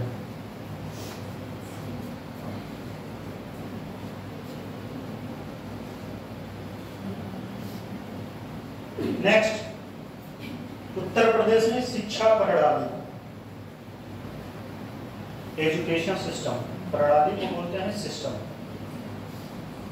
Education system. ये भी आपका शिक्षा प्रणाली है। अभ्युदय में जो आपको फ्री ऑफ कास्ट क्लास मिल रहा है, ये भी उसी का ही पार्ट है, शिक्षा प्रणाली। सरकार की ये बहुत बेहतरीन योजना है, इतनी बेहतरीन योजना है, लेकिन वही है ना, फ्री में लोग लेना नहीं चाहते। अभी जितना मतलब यहाँ पे अच्छे अच्छे टीचर लोगों की नियुक्ति हुई है, वो सब अपने अपने फील्ड में महारत हैं। हम अपनी बात नहीं कर रहे हैं, वो सारे टीचर लोग महारत हैं, ठीक है, महारत हासिल किए हुए। अभी यही लोग जाके दृष्टि मतलब किसी भी कोचिंग में जब जाते हैं पढ़ाने तो बहुत सारा पैसा लेते हैं, और वहाँ आप लोग भी बहुत सारा पैसा देते हैं, बैठते हैं और शांत मार के पढ़ते हैं। और वहाँ आप जैसे मैं क्वेश्चन बोल रहा हूँ, आपसे पूछ रहा हूँ, वहाँ आप कुछ बोल ही नहीं पाएंगे। 1000 का क्लास होगा, कुछ नहीं, आप जो बोल रहे हैं, जो बाँच रहे हैं बाँच के आप सुनिए, नोट्स बनाइए, वो आपका काम है, हम चले काम करें। लेकिन वही है ना कि लोग सीरियस नहीं लेते, आप लोग भी सीरियस नहीं लेते, फ्री में मिल रहा है, इसी का पैसा जब आप लोग देंगे ना तब समझ में आएगा। 5वां 6वां पेपर अभी कोई मार्केट में अच्छे से पढ़ाया नहीं, मैं खुद भी बहुत वर्क किया, सीरियसली मैं बता रहा हूँ ईमानदारी से। इस पेपर के लिए मैं खुद भी बहुत वर्क किया हूँ, बहुत सारी किताबें पढ़ा हूँ, जो मुझे नहीं बताना चाहिए लेकिन मैं बता दे रहा हूँ। बहुत सारी किताबें पढ़ के तब जो है चीज़ें आया है, और उतना सारा मेहनत करने आपको डिलीवर करेंगे फ्री में। अभी आप लोगों के ऊपर डिपेंड करता है कि आप लोग कितना सीरियस हो कि आप उसका यूज करते हैं, कितना यूटिलाइज कर पाते हैं। हमारा काम है डिलीवर करना, हम तो कर देंगे। नेक्स्ट टॉपिक उसमें किया भारत के विकास में उत्तर प्रदेश की भूमिका। भारत के विकास में उत्तर प्रदेश की भूमिका, एक इससे संबंधित एक टॉपिक और बता देते हैं। भारत के विकास में उत्तर प्रदेश की भूमिका, और उत्तर प्रदेश ने जो है $1 ट्रिलियन इकोनॉमी बनने का अपना लक्ष्य रखा है। कब तक रखा है? मैं ऑप्शन देता हूं, चलिए 2025, 26, 27, 28। 2025, 26, 27, 28। कौन बोला 27? 27 सही,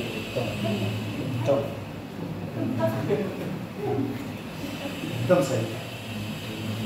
ये समिट हुआ था लखनऊ में। तुक्का मारी है कि पता था? चलो कोई नहीं, एग्जाम देखो नहीं, एक मिनट, मैटर ये करता है कि आपने एग्जाम आंसर सही बताया, ठीक। आपको कैसे आया ये मैटर नहीं करता। एग्जाम में ज्यादातर लोग 60, 65, 70 क्वेश्चन से ज्यादा किसी को आता नहीं, तुक्का ही मारते हैं, ठीक है। तो लॉजिक आपका काम किया, सबसे बड़ी बात तो ये है। चलिए अब उसमें अदर वाले में लिख लीजिए थोड़ा।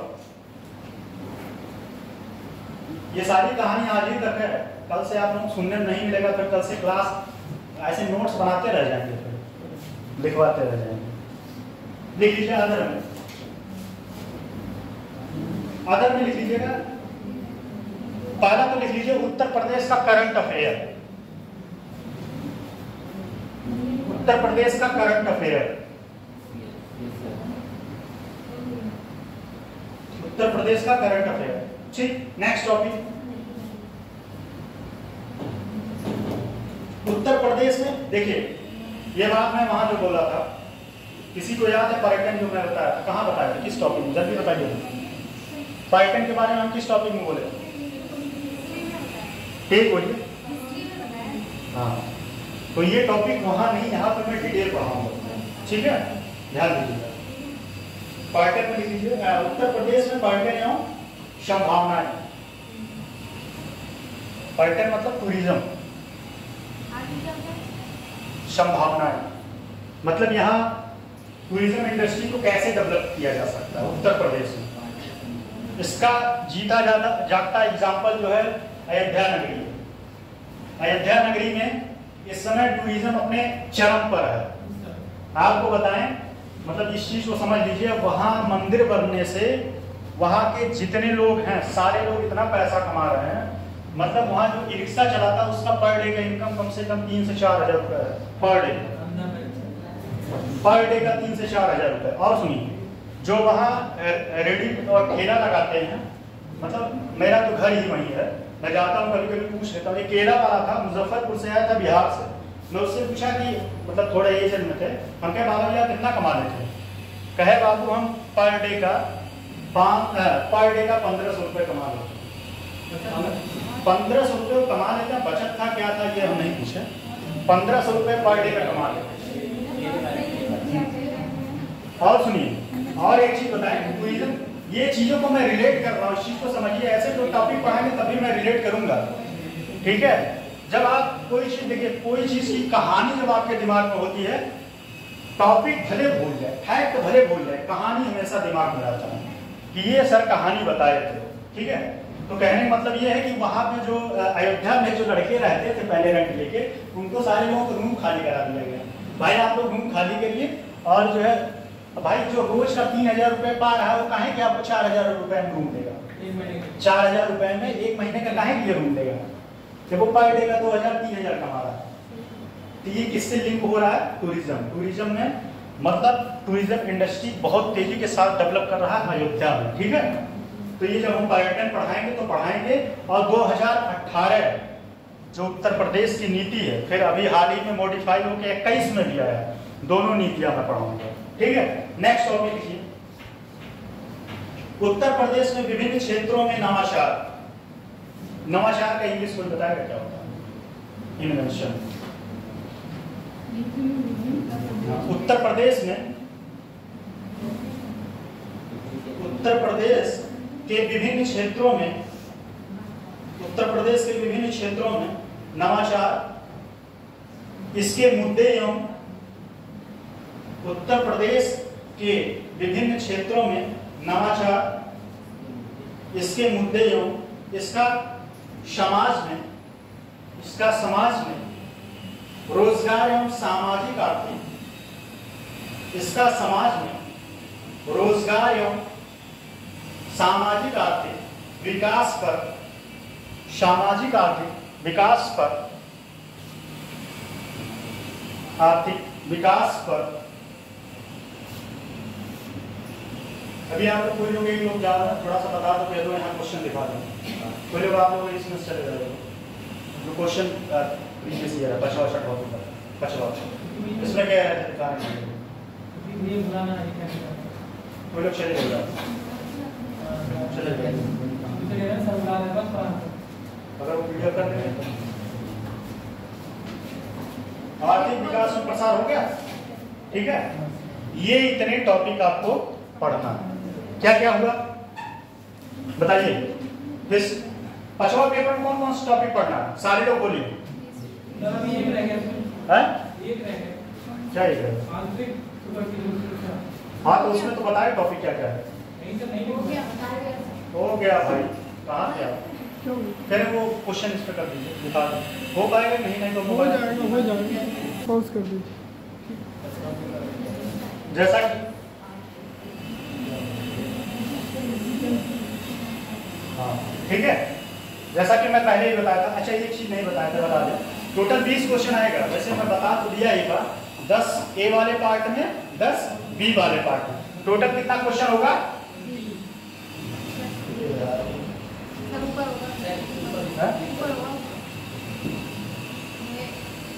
कहाँ से होगा ये पेन?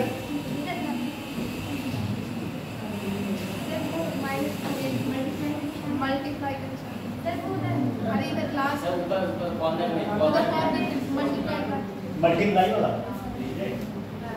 इससे तो कट गया चलिए बुला लियो। अरे हम चला देते पेन वाला कहाँ से? पेन वाला करना है। पेन वाला चलिए ठीक है, जाइए बुला के लाइए। पेन वाला इधर, पेन वाला साइड से आने वाला है, ये ब्लू वाला आपको ना बुला के लाइए।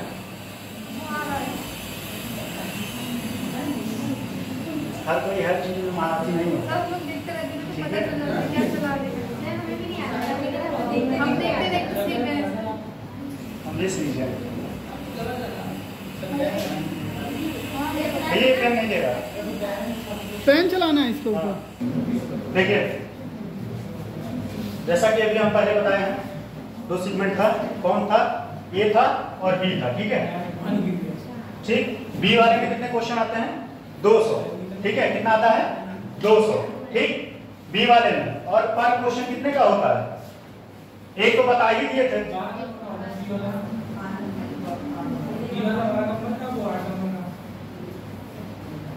ये देखिए बी वाला कितना है?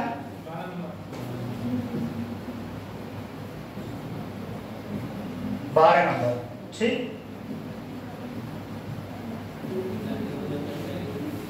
दे नहीं रहा।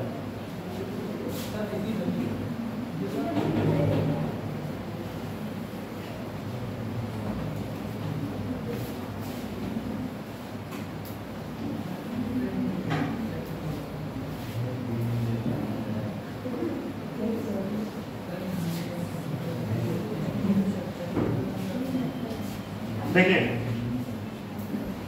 ये कभी कभी चलता नहीं भाई। ठीक है, 12 नंबर।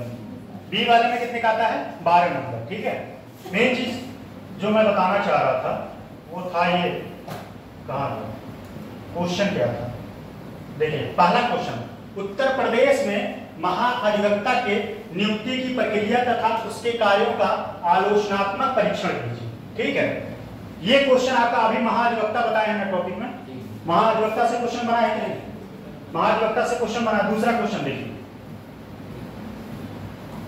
दूसरा क्वेश्चन, उत्तर प्रदेश में क्षेत्रीय दलों की प्रकृति की विवेचना कीजिए। क्षेत्रीय दल के बारे में बताया है, क्षेत्रीय दलों से क्वेश्चन बना है नहीं, जो मैं कह रहा था कि सारे टॉपिक से क्वेश्चन बना, तो क्या हुआ विवेचना। और उसके बाद राजनीतिक उनके महत्व पर प्रकाश डालिए, इनका क्या महत्व, जो क्षेत्रीय पार्टियां हैं उनका क्या महत्व, महत्व बहुत सारा है, बहुत सारे जो क्षेत्रीय मुद्दे होते हैं ये पार्टियां ही उठाती हैं। ठीक है, ये पार्टियां कहाँ उठाती हैं, ये पार्टियां विधानसभा या लोकसभा में जाती हैं तो वहां पे इन मुद्दों को उठाती हैं। ठीक है, तीसरा क्वेश्चन है, उत्तर प्रदेश में ग्राम पंचायत विकास योजना, अभी मैं बताया हूं, ये टॉपिक बताए थे ना, उत्तर प्रदेश में ग्राम पंचायत विकास योजना के निर्माण में प्रमुख चरणों की भूमिका। ठीक है, तो जो जो चरण है ब्लॉक लेवल पे, जिला लेवल पे, उसके बाद ग्राम लेवल पे जो चरण है उसके बारे में मैं पूरा डिटेल बताऊंगा। ठीक है, फिर उसके बाद अगला टॉपिक, अगला क्वेश्चन है, उत्तर प्रदेश में पर्यटन की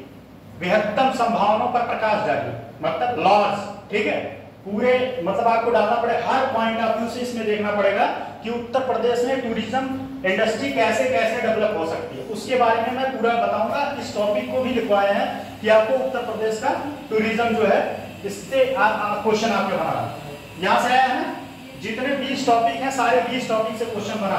फिर उसके बाद देखिए वास्तुकला, वास्तुकला के बारे में बताए थे ना, फिर आगे कि नहीं, आगरा के स्मारक की वास्तुकला विशेषताओं की विवेचना कीजिए, यहाँ से क्वेश्चन बना कि नहीं, देख लीजिए आप लोग दिख रहा है नहीं, यहाँ से क्वेश्चन बना कि नहीं, मतलब जितने टॉपिक हैं सारे टॉपिक से आपको इसीलिए कह रहे थे हर एक टॉपिक का बहुत अच्छे से आप बनाइएगा, नोट्स बनाइएगा, अच्छे से पढ़िएगा, उस टॉपिक से ही रिलेटेड क्वेश्चन आएगा, बेशक लैंग्वेज थोड़ा इधर उधर घुमा दो। ठीक, उसके बाद अगला क्वेश्चन है, उत्तर प्रदेश में हड़प्पा सभ्यता से संबंधित पूरा,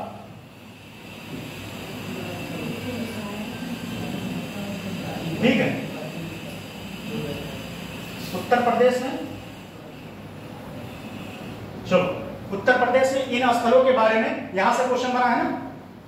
उसके बाद अगला क्वेश्चन, अभी जो बताया था अगला क्वेश्चन, असहयोग आंदोलन के दौरान उत्तर प्रदेश की भूमिका, असहयोग आंदोलन में उत्तर प्रदेश की भूमिका। अच्छा, असहयोग आंदोलन कब शुरू हुआ था, कोई बताएगा? असहयोग आंदोलन में कौन शुरू किया था, सबसे बड़ा रोल किसका था? अच्छा, कब से कब तक चला था? वैसे किताबों में तो कहीं कहीं 20 से 21 है, लेकिन वैसे 20 से 22 तक चला था। असहयोग आंदोलन में हुआ क्या था?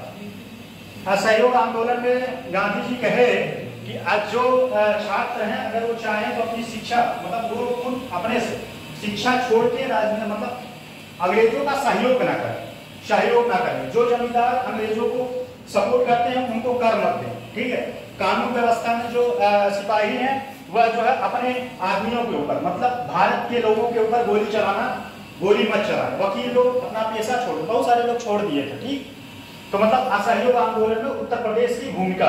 ठीक, फिर उसके बाद अगला क्वेश्चन है, उत्तर प्रदेश में डाटा सेंटर, ये नवाचार से क्वेश्चन है। क्या हुआ?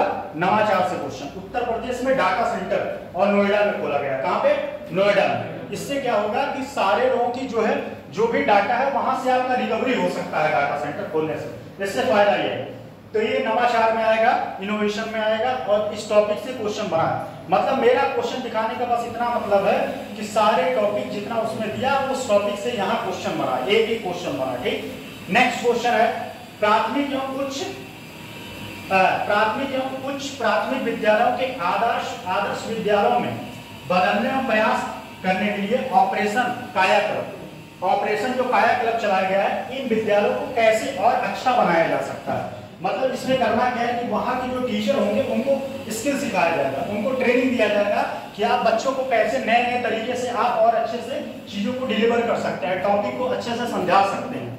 ठीक है, जैसे होता है किताबी ज्ञान, किताब को आदमी कोई भी समझा सकता है, एकदम लाइन टू लाइन वही चीज। लेकिन अगर आपको सिंप्लीफाई करके बताना होगा, उसको किसी कहानी से रिलेट करके बताएंगे, तो वो चीजें तो है आपके दिमाग में ज्यादा बैठती हैं, आपके दिमाग में ज्यादा बैठती है। फॉर एग्जांपल, आप जैसे मान लीजिए मूवी देखते हैं, आपको सारी बातें लगभग 70 से 80% याद हो जाता है, लेकिन जब आप किताब पढ़ते हैं तो मोस्टली मान के चलिए 20 से 25%। इसके पीछे का लॉजिक ये होता है, जब आप चित्र देखते हैं तो वो दिमाग में आपकी इमेज बनता है उस हिसाब से, इसलिए आपको चीजें याद होता है। मतलब यही कहा गया कि जो टीचर है उनको अच्छे से स्किल दिया जाएगा कि जिससे बच्चे चीजों को अच्छे से समझ पाए। ठीक, यहां से क्वेश्चन बना, और ये टॉपिक किसमें जाएगा?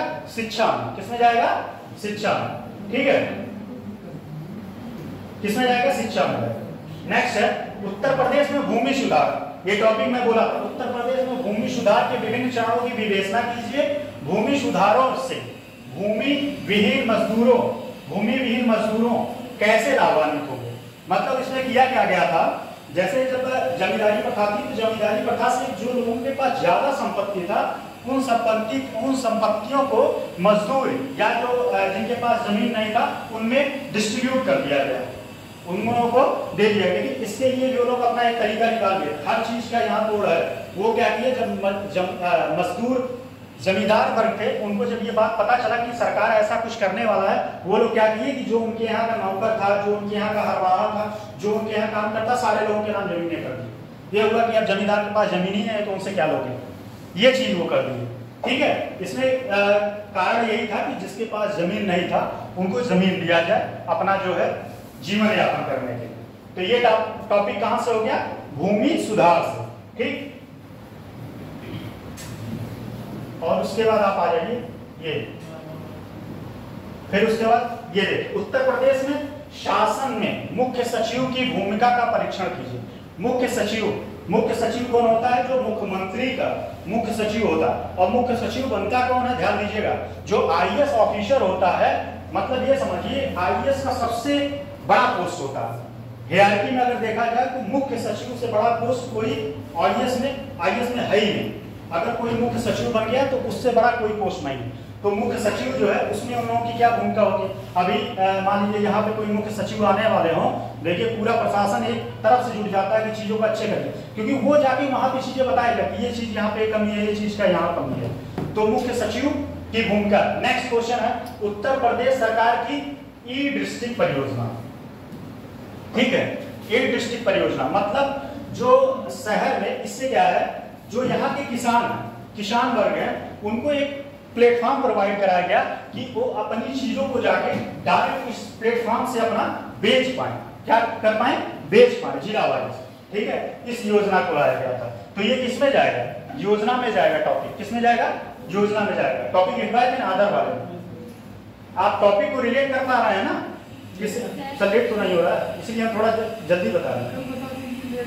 ठीक है, कल बता देते हैं। ठीक है, कल थोड़ा सा और आराम से बता रहे हैं चीजों को।